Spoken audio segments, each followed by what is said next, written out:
অন্তত গত দুদিন তো বটেই আমি ঢাকায় মানুষের মধ্যে খানিকটা আতঙ্কই দেখলাম। এটা হওয়া একেবারেই কথা ছিল না। মানে আওয়ামী লীগ আসলে কি করতে পারত?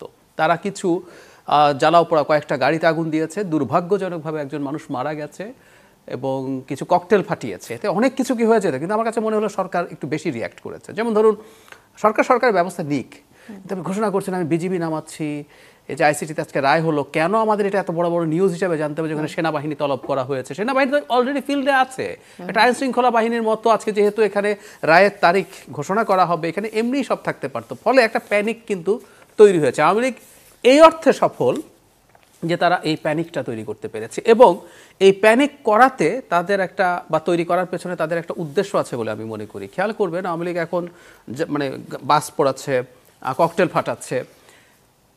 কেউ কেউ এই ন্যারেটিভ হয়তো তৈরি করার চেষ্টা করবে যে ওকে এই ধরনের সন্ত্রাসের দিকে ঠেলে দিয়েছে সরকার। কি অর্থে? আওয়ামী লীগের তো বিচার হবে, আমরা আওয়ামী লীগের বিচার চাই। আওয়ামী লীগকে আমাদের দাবি হচ্ছে আইসিটিতে এই বিচার আওয়ামী লীগের করা উচিত, যে সংগঠন হিসেবে আওয়ামী লীগ মানবতা বিরোধী অপরাধে যুক্ত আছে কিনা। আমি জানি না কোনো অগ্রগতি আছে কিনা, কিন্তু ভিজিবলি আমরা দেখিনি যে বিচারটা শুরু হয়েছে। কিন্তু আওয়ামী লীগ তার কর্মকাণ্ড পালন করতে পারছে না একটা সরকারের নির্বাহী আদেশে। সন্ত্রাস দমন আইন 2009-এ একটা সংশোধনী এনে তার কর্মসূচি নিষিদ্ধ করা হয়েছে, যে কারণে সে এখন কোনো রাজনৈতিক কর্মসূচি পালন করতে পারে না এবং সে নির্বাচনেও পার্টিসিপেট করতে পারবে না বিকজ অফ দ্যাট। যদি এমন হতো, আইসিটিতে মামলা হলো এবং সেখানে রাষ্ট্রপক্ষ চাইলো যে আমরা ওর কর্মকাণ্ড স্থগিতাদেশ চাই, তাহলে বলা যেত যে এটা একটা বিচারিক প্রক্রিয়ায় এটা হয়েছে।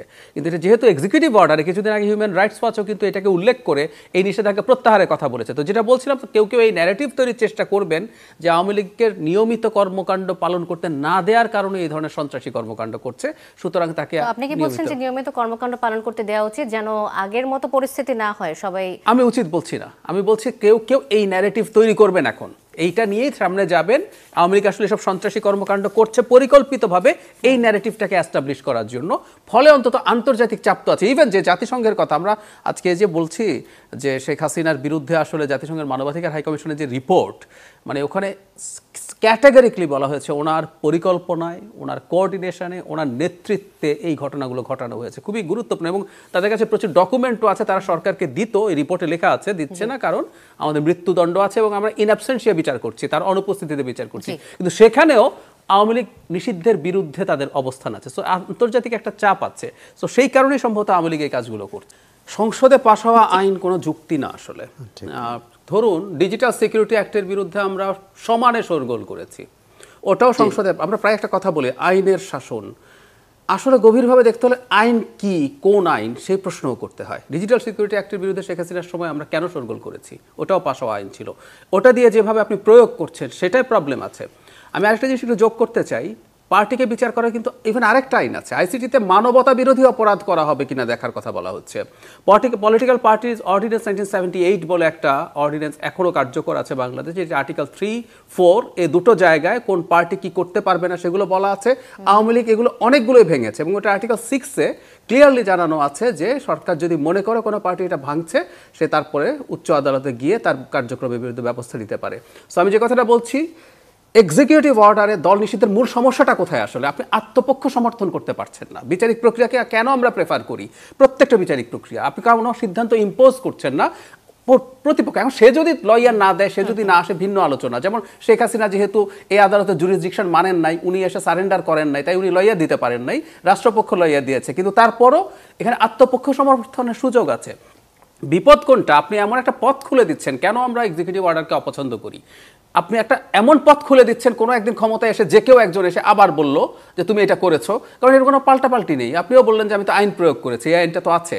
এবং একটা জিনিস যোগ করি, সন্ত্রাস দমন আইন 2009-এ কিন্তু কর্মকাণ্ড নিষিদ্ধের কোনো ধারা ছিল না, এটার পুরো দল নিষিদ্ধের ধারা ছিল। এটাও অ্যামেন্ড করে ঢুকিয়েছে এই কাজটা করার জন্য। এই জন্য আমি মিস্টার তামিমের সাথে একমত যে আমি ইভেন আইসিটিতে যদি কেসটা হয়ে যেত এবং আদালতের কাছে যদি এই জিনিসটা চাওয়া হতো, আদালত যা অ্যাগ্রি করতেন তাও না, আদালত যদি এই বারটা দিত, তাহলে জিনিসটা অনেক মানে বিচারিকভাবে হতো, এটা তখন সুন্দর হতো। জি, ধন্যবাদ। কাজী এমএইচ তামিম, আপনার কিছু বলার রয়েছে এই প্রসঙ্গে? ছোট্ট করে। ঠিক আছে, আমি তো যেটুকু বললাম আমি সংক্ষেপে বলছিলাম, যেহেতু আমি সম্পূরক প্রশ্নের উত্তর দিয়েছি, সেটাকে অনেক সুন্দর করে জাহিদ সাহেব বললেন, আমি তার সাথে অবশ্যই একমত। জি, অসংখ্য ধন্যবাদ জনাব গাজী এম.এইচ তামিম, প্রসিকিউটর, আন্তর্জাতিক অপরাধ ট্রাইব্যুনাল, আমাদের সাথে যুক্ত হবার জন্য ধন্যবাদ আপনাকে।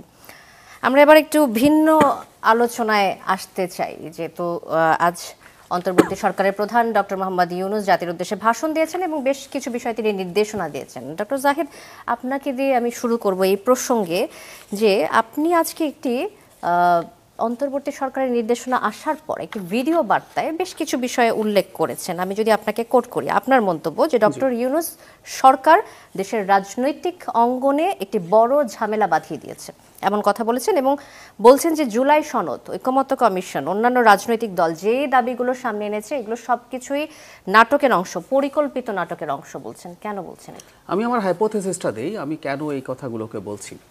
আমরা খেয়াল করি, ধরুন এখন সর্বশেষ যে ভাষণটা হলো, আমাকে একটু পেছন থেকে আসতে হবে। আমরা জুলাই সনদ যখন স্বাক্ষরিত হয়, খেয়াল করবেন এনসিপি স্বাক্ষর করেনি, তারা যায়ওনি সেখানে। পরবর্তীতে তারা কতগুলো শর্ত দিল, এর মধ্যে প্রধান শর্ত ছিল জুলাই সনদের যে রেফারেন্ডামে যাবে, গণভোটে যাবে, সেখানে নোট অফ ডিসেন্ট থাকতে পারবে না, অথচ এর আগে কিন্তু আলাপ হয়েছিল নোট অফ ডিসেন্ট থাকবে।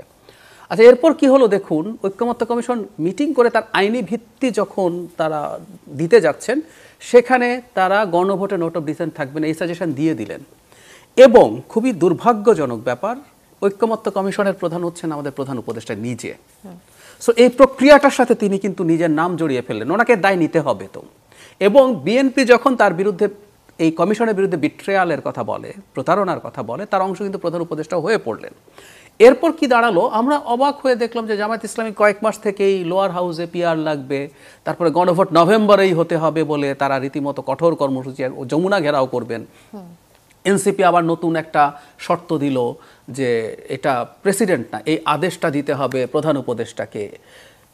শেষে এসে দেখবেন এই আলোচনা চলছে, আচ্ছা সব দল তো কিছু ছাড় দিল, আবার কিছু পেল, বিএনপিরও কিছু ছাড় দিক, কিছু পেল। এখন আমি এবার যদি অঙ্কটা মেলাই, আচ্ছা গণভোট যদি নভেম্বরে হয় আর গণভোট যদি ফেব্রুয়ারিতে হয়, গণভোটের কন্টেন্টে কোনো পরিবর্তন আছে? কন্টেন্টে পরিবর্তন নেই, কিন্তু জামাতের পক্ষ থেকে বারবারই বলা হচ্ছে যে তাদের গণভোট যদি নভেম্বরে হয়, জাতি আরো ভালোভাবে বুঝতে পারবে যে কি বিষয়গুলো রয়েছে, তারা জ্ঞাত হতে পারবে, এমন কথা বলছে। যথেষ্টের বেশি জ্ঞাত হয়েছে আসলে, যে পরিমাণ কথাবার্তা, মানে ঐকমত্য কমিশনের আলোচনা লাইভ হয়েছে, আমরা টক শোতে যে কতদিন বিভিন্ন ডিসপিউটেড ইস্যু নিয়ে কথা বলেছি তার কোনো সীমা নেই। সুতরাং এটা ইস্যুটা কিন্তু খেয়াল করুন, কন্টেন্ট একই, রাষ্ট্রপতি সাইন করুক আর প্রধান উপদেষ্টা সাইন করুক, আমি ধরে নিলাম এটা নিয়ে সাংবিধানিক বিতর্ক আছে, আমি এটাই ঢুকছি না, যেই সাইন করুক গণভোটের কন্টেন্ট তো একই।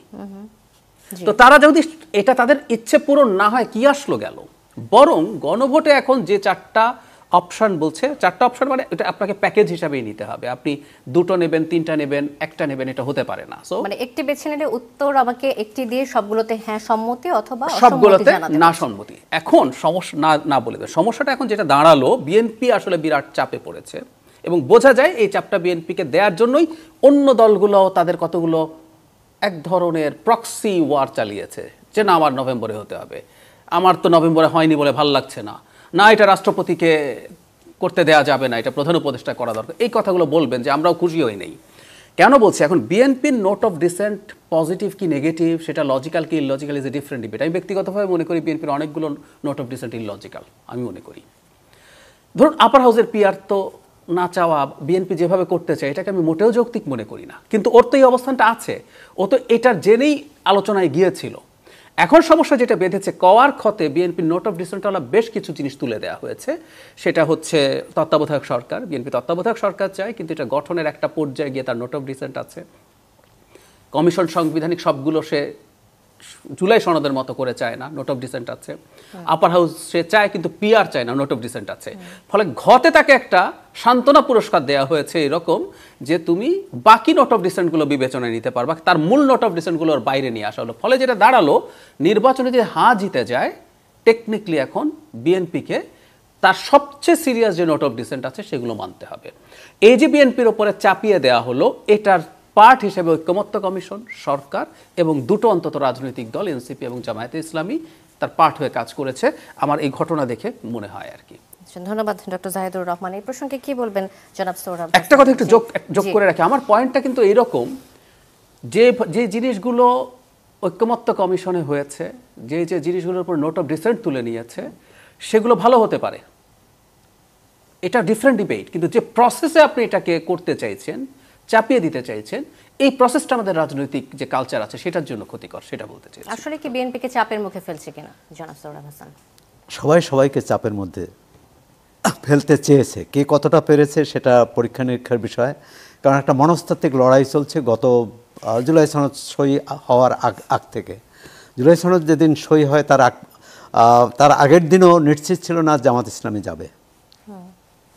সুতরাং আমরা দৃশ্যের সামনে মানে কি বলে দৃশ্যমান যে আলোচনাগুলো দেখি, রাজনৈতিক নেতাদের বক্তৃতা বিবৃতি দেখি, এর পিছনের রহস্য, পিছনের কি আছে, কোনটি কাজ করেছে এটা আমরা জানি না।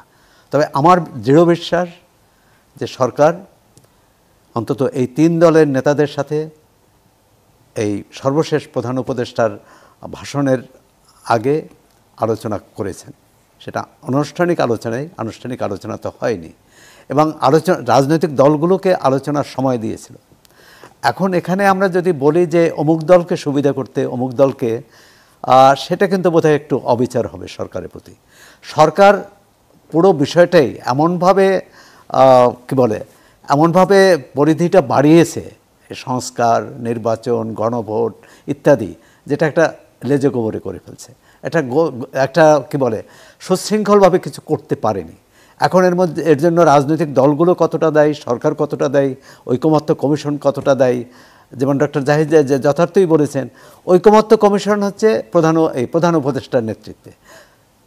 তিনি আবার এটা বিবেচনা করেন। তিনি যখন কমিশন যখন দিয়েছে, এটা তো সরকারের সিদ্ধান্ত, এটা ধরে নিতে হবে। তাহলে তার উচিত ছিল এখানে তিনি কমিশন থেকে বিযুক্ত হয়ে সরকার প্রধান হিসেবে সিদ্ধান্ত নেওয়া।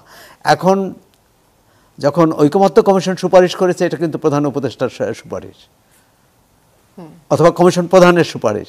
আবার সরকার যখন সেখানে কিছু রদবদল করেছে, তখন নিজের সুপারিশকেই আবার রদবদল করলেন। এখন এত কিছুর পরেও এই যে আমরা তারপরও দেখলাম বিভিন্ন রাজনৈতিক দল একমত হতে পারলো না, ঐকমত্য কমিশন দেখলাম, তারপরে 7 দিনের সময় দেখলাম সরকারের বেঁধে দেয়া, শেষমেশ সরকারকে একটা দায়িত্ব নিয়ে সিদ্ধান্ত। আমার ধারণা যে নির্বাচন নিয়ে এই প্রধান উপদেষ্টার ভাষণের আগে যে অনিশ্চয়তা ছিল, সেই অনিশ্চয়তা অনেকখানি কেটে গেছে আজকের ভাষণে।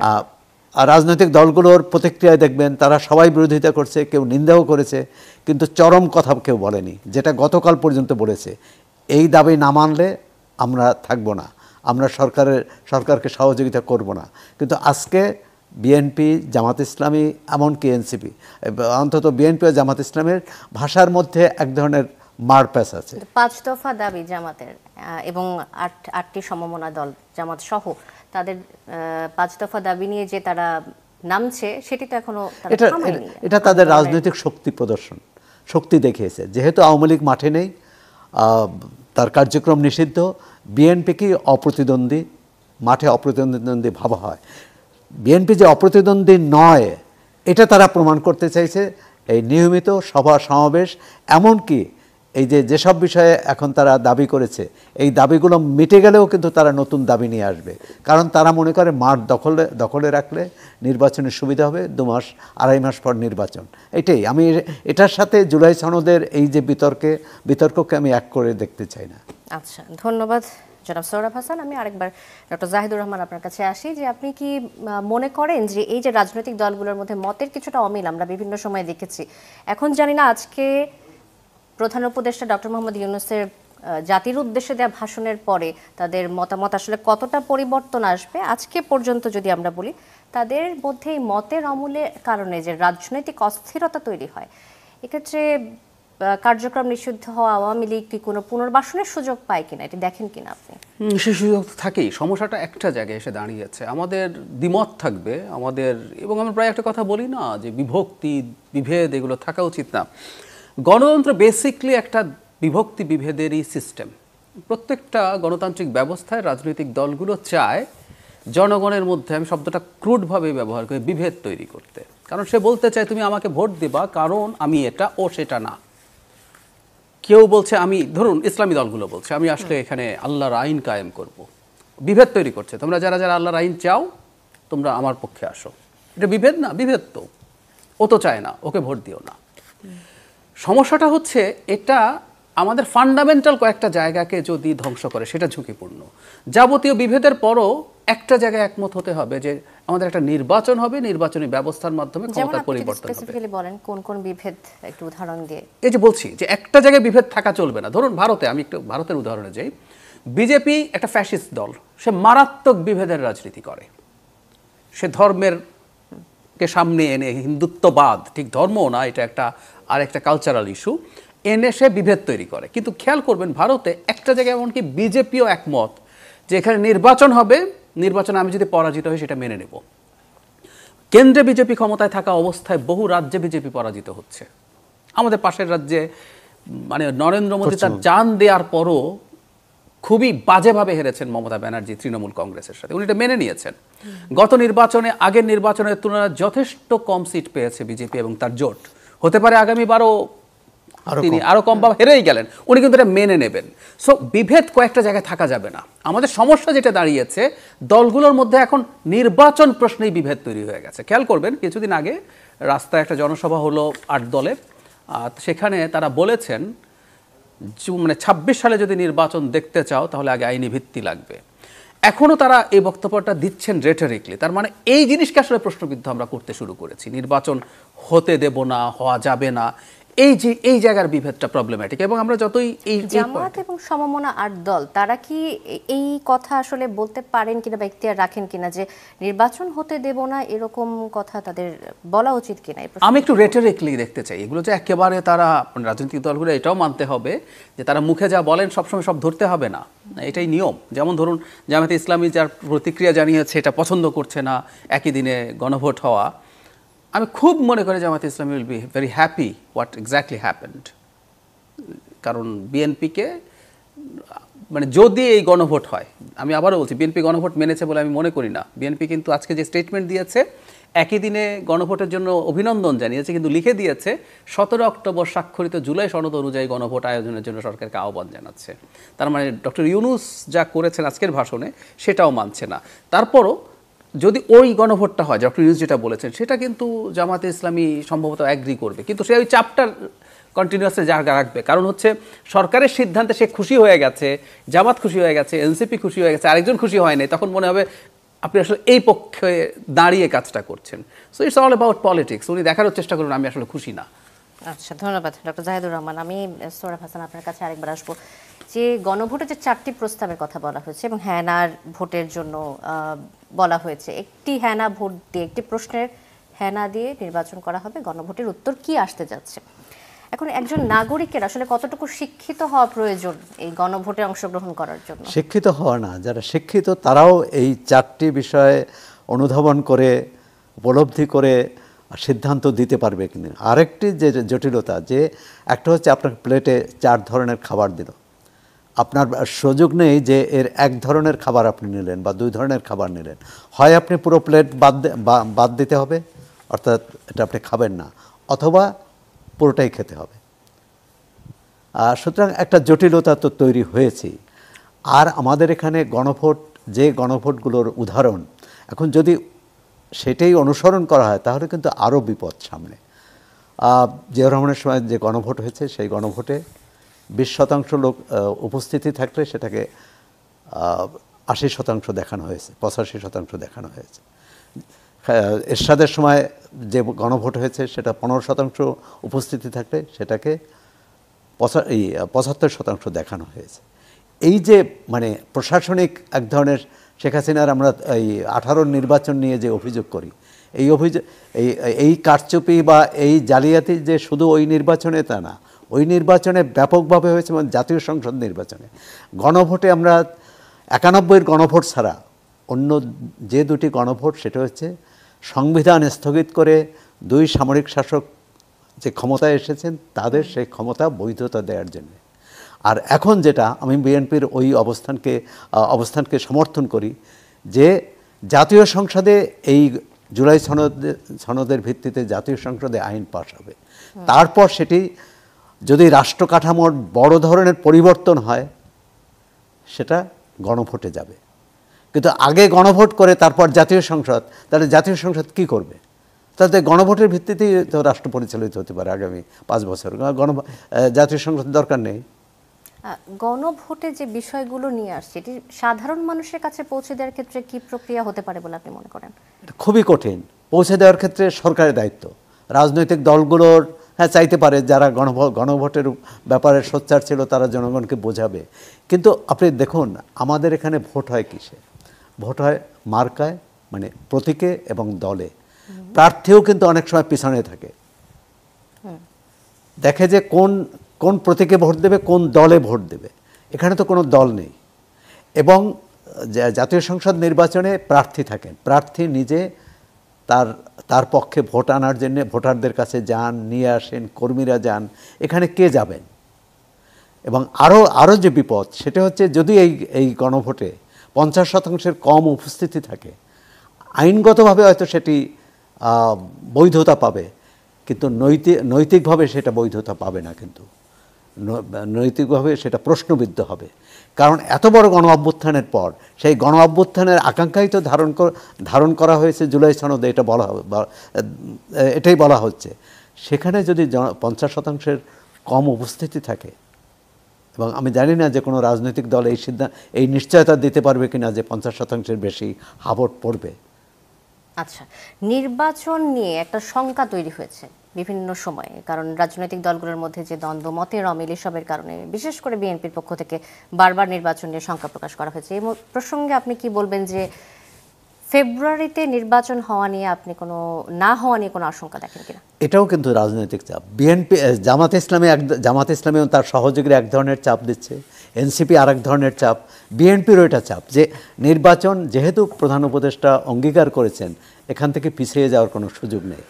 কারণ ফেব্রুয়ারিতে নির্বাচন হলে বিএনপির তো হিসেব নিকেশ আছে, বা অন্য দলেরও হিসেব নিকেশ আছে।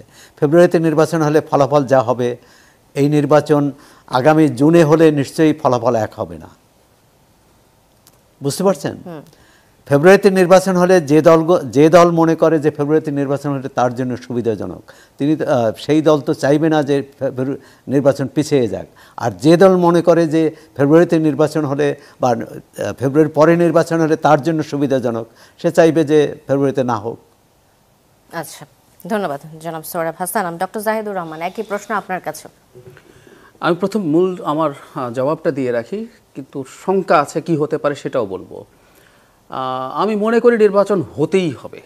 কেন সেটা পরে আসছে, কিন্তু সৌরভ ভাই যেটা বললেন, মানে ডক্টর ইউনূস চেয়েছেন বলেই যে হবে, নট নেসেসারিলি। উনি একাধিকবার বলেছেন আওয়ামী লীগকে উনি নিষিদ্ধ করছেন না। বিদেশি অনেক সংস্থার সাথে, মিডিয়ার সাথে আওয়ামী লীগ নির্বাচনে আসবে কিনা সেটা তাদের সিদ্ধান্ত, আমরা কিছু করব না, এটা নিষিদ্ধ করার কোনো পরিকল্পনা নেই, উনি একদম ক্লিয়ারলি বলেছেন। কিন্তু শেষ পর্যন্ত একটা আন্দোলনের মতো তৈরি হলো। জনাব হাসনাত আবদুল্লাহ গেলেন, পরে এনসিপি গেল, জামাত সহ, পরে শাহবাগ অবরোধ করলো এবং উনি ওনার সিদ্ধান্ত থেকে সরে আসলেন। এখন ধরে নিলাম যে ধরনের একটা মুভমেন্টকে করা শুরু করলো, ডক্টর ইউনূসের প্রতি চাপ তৈরি করলো, তাহলে কি উনি সরে আসবেন না? উনি চাইছেন, বারবার নির্বাচন চাইছেন, ওনার সদিচ্ছা আছে, সেটা ঠিক আছে। আচ্ছা, এবার আমার জবাবটা বলছি, এই ধরনের চেষ্টা হবে না তা বলছি না, হতেও পারে, কিন্তু এগুলো কোনো সাকসেসফুল হবে না।